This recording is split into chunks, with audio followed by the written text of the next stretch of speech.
It was unusual for me to work on a Saturday. The only reason I was in Lancaster today was to calm a special client. I work at a manufacturing company called Pidone. We produce phones. These aren't ordinary phones, but industrial ones designed to operate in extreme or hazardous conditions. They are durable and explosion-proof. Our largest clients are oil refineries, manufacturing plants, oil rigs, and other enterprises with harsh environmental conditions. Today, I had to resolve a minor issue at a large elevator, and I had just finished. I was filling up my gas tank before heading back on the road when I was pleasantly surprised. "Terry Harrison, what are you doing here?" It was Monica Whitmer, an old family friend. Monica and her husband, Brian, used to live near Reading, and we interacted a few times. That was a long time ago, and I was glad to see her. "Hi, Monica. I came to Mannheim for half a day to do some work. How are you guys doing?" We chatted for about 10 minutes, and eventually I followed her to their house for a family barbecue. Monica was from the coal regions, and Brian and his family were from Lancaster. Most of the people at the gathering were Brian's relatives. I called my wife, Darcy, and told her that I had been caught up with some old friends. Then she and Monica chatted for about 10 minutes. I felt better after letting my wife know that I would be late. The gathering was uneventful except for one small detail. I was introduced to Brian's father and 2 brothers as well as half a dozen of his children. Each of them had the same smile. A fong in the right corner of their mouth protruded slightly, and whenever one of the men or children smiled, their lips curved into a grin reminiscent of a pixie. Curiosity got the better of me. "Monica, I need a little help. Do you need more beef or ribs?" No, I'm fine.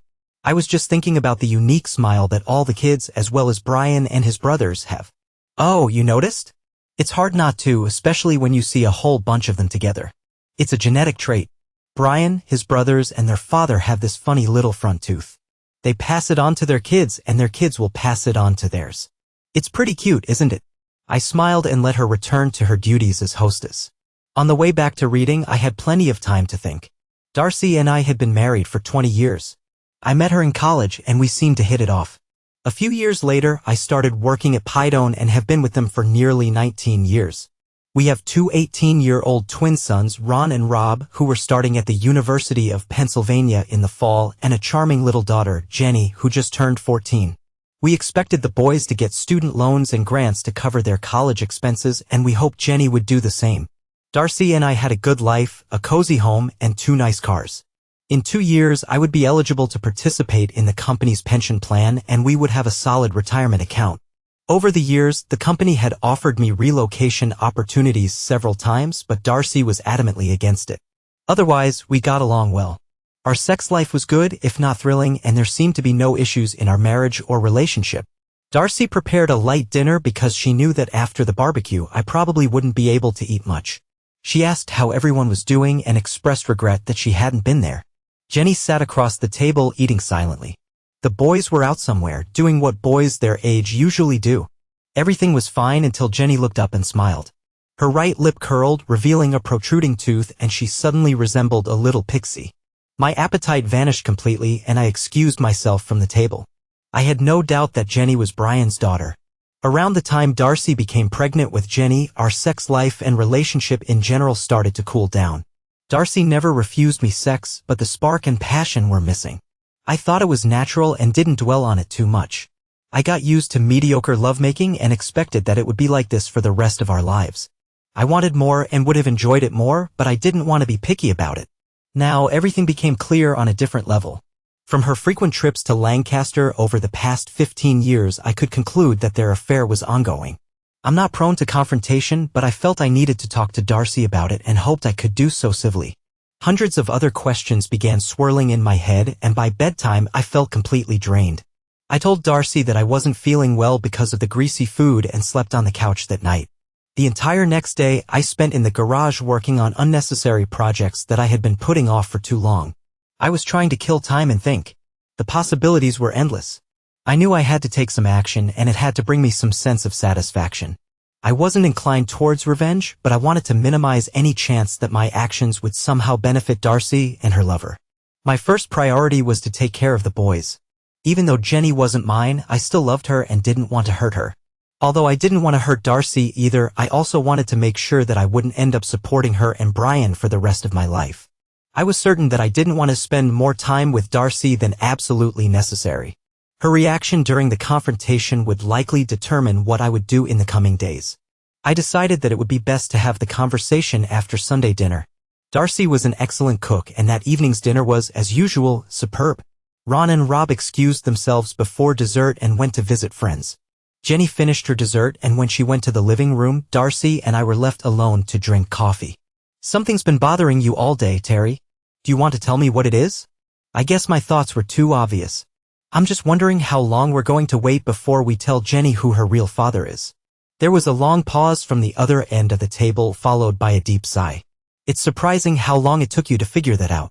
She remained calm, shifting her gaze from the middle of the table to me. "I don't think she needs to know until she's 18 or unless she has some health issues that make it necessary. Everything is fine as it is. We won't gain anything by telling her now. Is that fair?" "Fair to whom?" "A stable family life is important for a girl her age. She doesn't need to know. I'll tell her when the time is right. In the meantime, just keep your mouth shut." I was stunned. I had just told my wife that I knew about her infidelity, and somehow she ended up dominating the conversation and making demands of me. I thought she should be apologizing and asking for forgiveness for what she had done, but that wasn't the case at all. She acted as if she had done nothing wrong and that everything would continue as it had, whether I liked it or not. My first reaction was to grab her by the throat, but around that time, I noticed a slight movement in the hallway near the dining room. Jenny had been eavesdropping on our conversation. When I fell silent, I heard her quickly retreating. I decided to handle this calmly. "Should we consider getting a divorce? I've just told you that it's important to maintain a stable family environment for a few more years. Divorce is out of the question. What would Jenny and I do if we split up? I think it would be better to wait until she's older and until things settle financially." Everything suddenly became clear. In 2 years, I would have rights to the company's pension fund. In addition to a portion of my salary, Darcy would also be entitled to part of my pension plan when she turned 65. This woman had been planning everything well in advance. Very well in advance. I had a lot to think about. I sat there motionless, saying nothing. At least we won't have to endure pity sex anymore. That's a big relief. "What are you talking about? For the last 15 years, I've had sex with you whenever you wanted just to keep you from getting suspicious.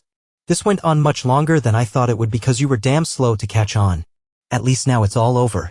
We don't have to pretend anymore. I might even start going to Lancaster more often from now on." I sat there for a few more minutes and neither of us said anything. "I'll move my things into the guest room while you and Jenny do the dishes. I don't want to impose on you more than necessary. You're acting like a spoiled child, Terry. We can sleep in the same bedroom without sex. It's better for the kids." I didn't respond. The guest room had a sofa bed that was incredibly uncomfortable, but at least I wouldn't have to sleep with her anymore. I got up and left the house before anyone could move. I didn't want to answer any questions about where I would be sleeping. After a quick breakfast, I headed to work. I had spent most of the night awake, making plans. It was going to be a busy day. My bosses at Pydone were more than happy to talk with me. I spent the entire morning tidying up all my affairs before clearing my desk and heading out for lunch. As I was finishing a large steak sandwich, I realized I was smiling to myself like an idiot. Everything was starting off well. I spent the rest of the day at the bank, the insurance office, and looking for a job. I got home around 3, which was unusual for me. "What the hell are you doing home so early?" "I quit my job." "What? You like that job? Why would you quit?" She paused for a second, waiting for an answer that never came. "Are you still upset about yesterday?" "No, I just decided I was working too much and wanted to change. Starting tomorrow, I'm taking a new job at DC Brown." "At the feed mill?" "What the hell are you going to do at a feed mill?" "Loading trucks and rail cars. No hassle, no responsibility. I'm also hoping to lose a little weight." "That's the stupidest thing I've ever heard. How are we going to pay for the boys' college tuition? That job pays little more than minimum wage. I don't understand what got into your head. What happened to your pension?" "I needed 20 years to secure it, but I didn't have them." "Did you get a severance package?" "What about vacation pay and sick leave?" No, and no. To get accrued sick leave or vacation pay, you have to give a 60-day notice. You only get a severance package if you're laid off. I didn't give notice. I just quit." "And what about the boys' college?" "No problem. The bank will give us a second mortgage and we'll get enough to cover the down payment for 4 years for both of them. They can still apply for any grants or loans if needed." "And how are we going to make 2 house payments?" I think the house will be too big for us without the boys anyway, so we'll probably end up selling it eventually. You've lost your mind. Darcy shook her head, unable to believe what I had done, and walked away. A sense of pride and accomplishment overwhelmed me. My plan was coming together. Over the next 2 months, my relationship with Darcy only worsened. However, my relationship with Jenny improved. Jenny became the perfect little daughter, even though she wasn't mine. I wasn't sure if she had actually overheard my conversation with Darcy. The second mortgage on the house was secured without any issues, mostly because I had prepared everything in advance. Every dollar went straight to Penn State University to cover Ron and Rob's tuition. We could no longer afford the mortgage payments, so the house was put up for sale. I quietly sold my collection of guns and coins and stashed the money in a safe place. I traded my BMW for a used Ford pickup to avoid any additional bills. Darcy and Jenny kept their cell phones, but I got rid of mine and told the boys to take theirs if they wanted. I barely made enough to cover utilities and buy food. We had to defer the mortgage payments until the house sold. The bank understood. After the house was sold, we still had about $30,000 left. I took the entire check and bought Darcy a new Lincoln sedan. I made sure to choose a model with the highest possible depreciation rate. In 5 years, it would be worth almost nothing. I hope she liked it. We rented a small house in a modest part of town. Darcy started going to Lancaster more often. We never talked about it. I tried to save a little from my paycheck, but it didn't work out. Darcy didn't know this, but all the life insurance policies had been canceled or cashed out. That money also went into my secret account. Jenny and I grew very close. She began to distance herself from Darcy and became more attached to me. I didn't mind, but it seemed to irritate Darcy. The boys were doing great in college. When Jenny turned 16, I asked her if she wanted anything special. She whispered in my ear what she wanted and asked me not to tell her mom. Darcy was absolutely furious when she saw that Jenny had her right canine tooth removed. Because it was growing out so much, the dentist was able to remove it without leaving a gap where it should have been. There was a small sore spot on the gum where the tooth had been, but he said it would heal without a trace. Jenny was thrilled. Darcy didn't speak to me for an entire week. I thought it was a great gift. I lost almost 15 kilograms working at the feed mill. With the right lighting, it even looked like I had abs. I think I was fooling myself, but it was nice to dream. The first few weeks, everything hurt, but over time it became enjoyable to exercise. Jenny was in her senior year of high school and we became best friends. It was her choice, not mine, but I was flattered. Out of the blue, Darcy went from being sullen to being happy. She was cheerful and bouncing around like a little girl. I tolerated it for a few days, then cornered Jenny. What the hell is going on with your mom? I'd rather not talk about it. She's acting disgustingly. What do you mean? 3 days ago, she found out that Monica Whitmer has cervical cancer. The doctors say she has less than 3 months to live. Ever since Mom heard about it, she's been giddy. I think it's awful that she's taking so much pleasure in someone else's misery. Monica never did anything to her, and she's acting like a real jerk because of it. It's not nice to call your mother a jerk. I don't know what other name would be more appropriate right now. Unfortunately, I had to agree with Jenny. Now that I understood the reason for her excitement, I felt the same way Jenny did. It wasn't easy to put up with her and keep my mouth shut at the same time.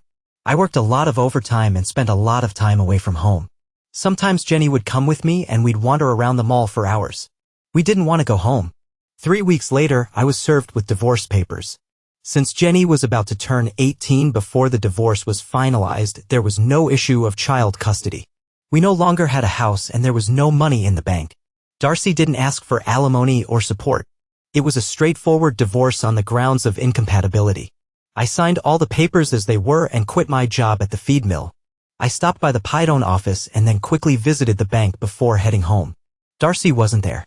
Jenny said she had gone to Lancaster for a few days to comfort Monica. We both had a little laugh about that. I handed Jenny an envelope with $10,000. I apologized that it wasn't much, but I promised to send more later.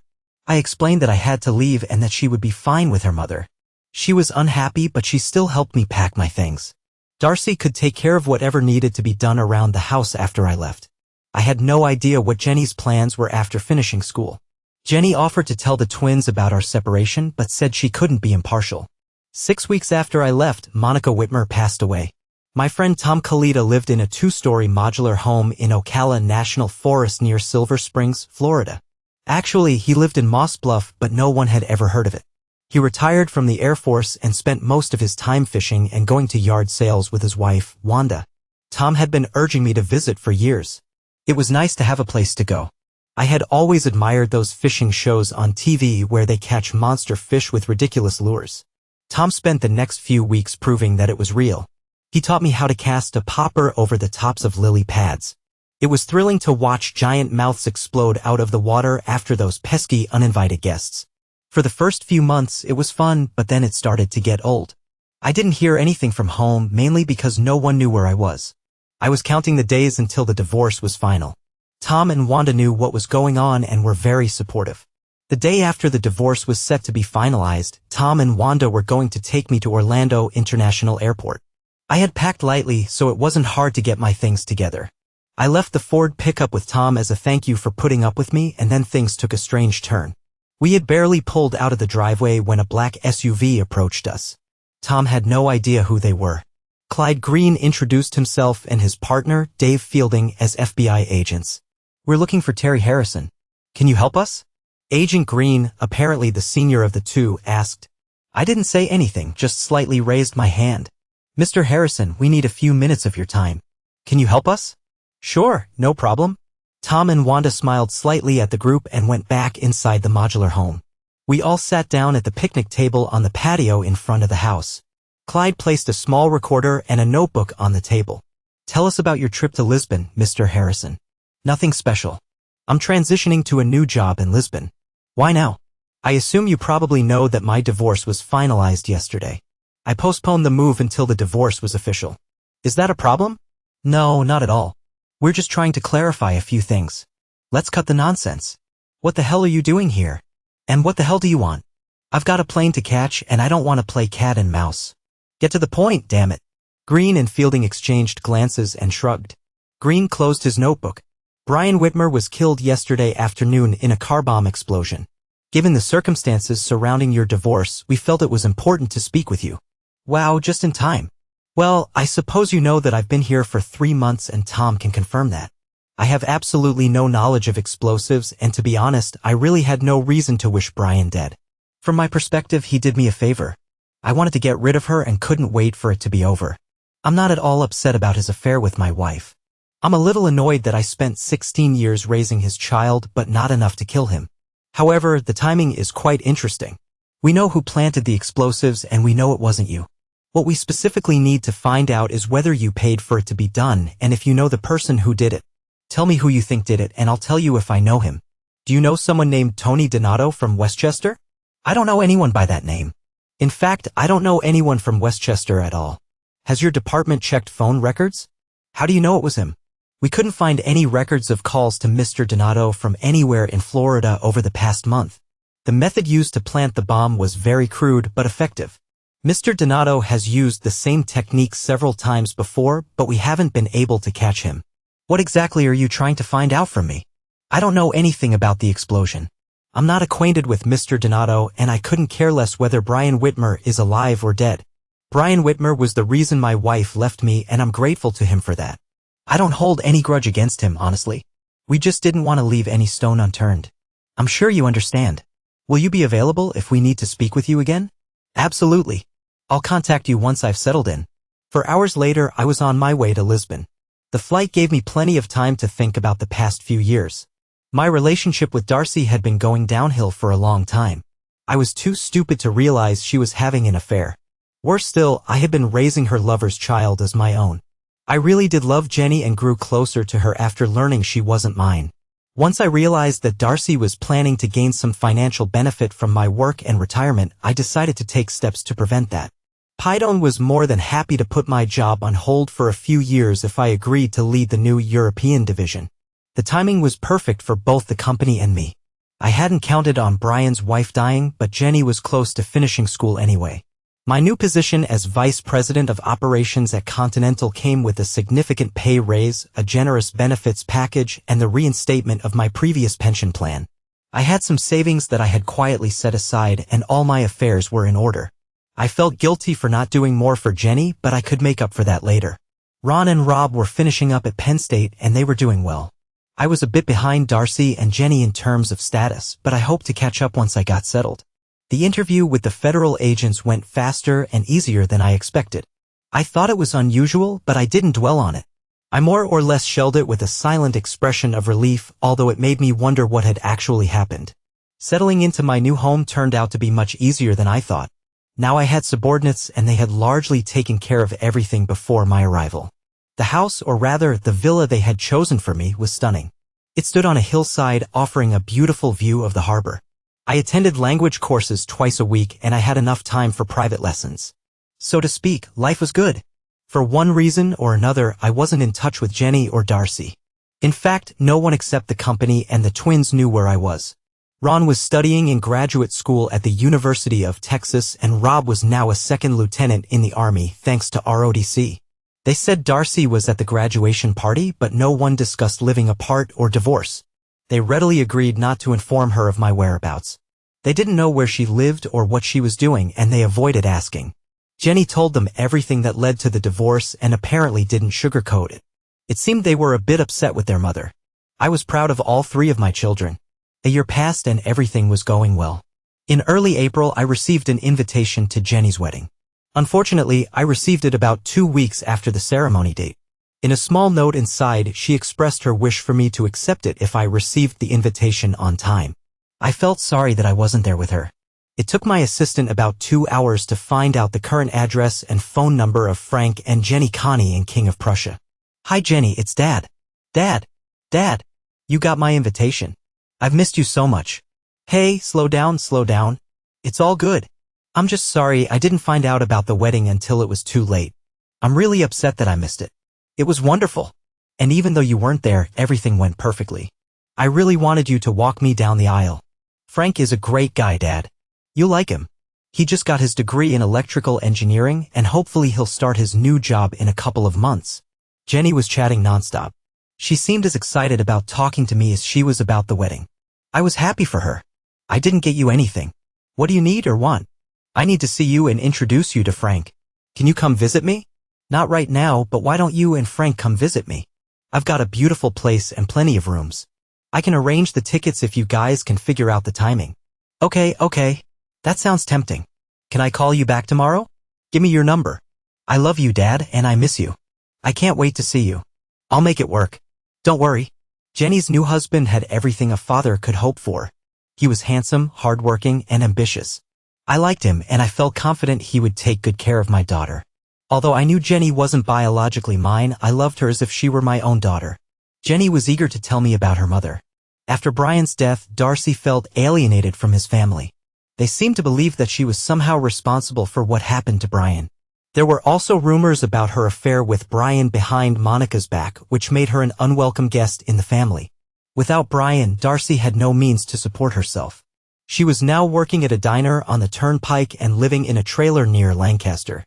While Jenny was getting dressed so we could go out for dinner, I had a little one-on-one chat with Frank. Any specific plans after college, Frank? Mostly just work. Jenny has agreed to move wherever we need to go, so that makes things a lot easier. I'd prefer to find a job I enjoy rather than getting stuck in a place I don't like. I think I can understand that. For about 10 minutes, we talked about what he studied at Drexel and what kind of job he was looking for. Surprisingly, he spoke Italian quite well. He picked up the language from his grandparents, who lived with him while he was growing up in Philadelphia. We were planning to open a service center in Parma, and the only challenge was finding a specialist who spoke our language. In this case, experience was less important than education and management skills. I was trying to figure out how to make this work while listening to Frank talk. It would be great if Jenny were close enough for me to see her from time to time. It's good to be the boss. Around this time, my lovely Jenny joined us. We chatted casually as we walked to the car. Jenny, since I couldn't make it to the wedding, what would you like as a gift? Frank's uncle, Anthony, introduced us and he was more than happy to do so. He also gave us a very nice wedding gift. Frank laughed when he heard this. I never expected to receive a wedding gift of $10,000 from anyone. And it was a real surprise to get it from Uncle Anthony. Not that he has a real job or anything like that. I'm not sure where he gets his money, but it was definitely appreciated. Well, I'll have to remember to send Uncle Anthony Connie a nice letter to thank him personally. Oh no, he's an uncle on my mother's side. His last name is Donato. I glanced at Jenny and a slight smile appeared on her face like a pixie's, only without the protruding teeth.